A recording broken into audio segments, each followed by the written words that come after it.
আসসালামু আলাইকুম আমার প্রাণপ্রিয় দর্শক বন্ধুরা, আশা করি আপনারা সবাই ভালো আছেন। আপনাদের দোয়া এবং ভালোবাসায় আমি অনেক বেশি ভালো আছি। এই মুহূর্তে আমার অবস্থান ঢাকার ধানমন্ডি এলাকার জিগাতলার পিলখানার সামনে, অর্থাৎ বর্ডার গার্ড বাংলাদেশের যে ফাঁড়ি আছে সেইটার সামনে। তো এখান থেকে ইউটার্ন নিলাম, আসলে এখানে জিগাতলা আসছিলাম হলো ইবনে সিনার একটা শাখা আছে, তো ইবনে সিনা হসপিটালে আসছিলাম এখানে।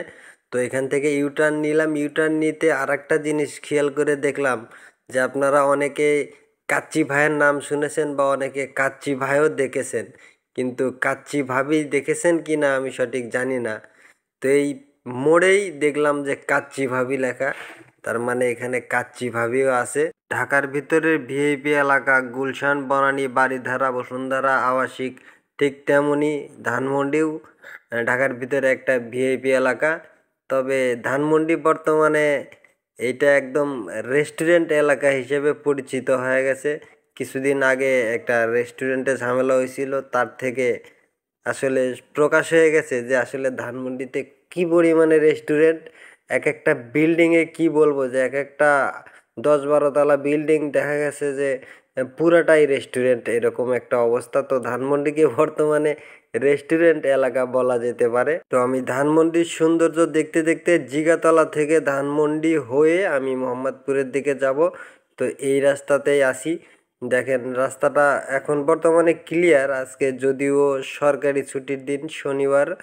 আর রাস্তাগুলো দেখেন, রাস্তার মানে মাঝখান দিয়ে যে ডিভাইডারটা করছে, ডিভাইডার দিয়ে সবুজায়ন প্রকল্প যে কাজ করছে, মানুষ কি বলবো যে মানুষ গরমে শেষ হয়ে যাচ্ছে বা অক্সিজেনের অভাবে, মানে বর্তমানের পরিবেশের অবস্থা খুবই খারাপ।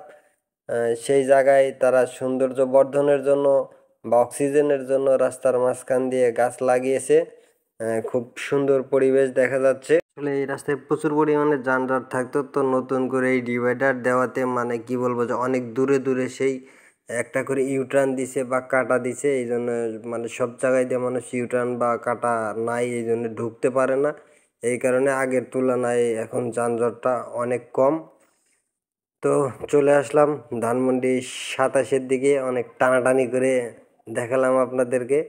এখন ধানমন্ডি 27 দিয়ে তারপরে মোহাম্মদপুরের দিকে চলে যাব। ঢাকা শহর খুব যানজটের একটা শহর। তো যানজটের কারণ হচ্ছে আমরা নিজেরাই যানজট বাজায় দিই। এই যে রিক্সাটা দেখেন উল্টা আসতেছে, আবার উনি ডান পাশে যে রিক্সাটা দেখলেন উনি যাবে ডানে, তাহলে উনি আগে থেকে দেখায় যায়, আর একজন এসে আবার দেখেন মানে সামনে পিছনে দেখার সময় নাই কে, সোজা কথা দিবে চালায়, ওই যে আর একজন দেখেন কোন দিক দিয়ে চালাইতেছে। তো এই হলো অবস্থা। আসলে ঢাকা শহরের যানজটের মেন কারণ হলো আমরা কোনো শৃঙ্খলা মানি না। আর এই শৃঙ্খলা না মানার কারণেই আমরা যানজট বাজাই, আর এতে ভোগান্তিতে আমরাই পড়ি। তো ধন্যবাদ, সবাই ভালো থাকবেন, সুস্থ থাকবেন।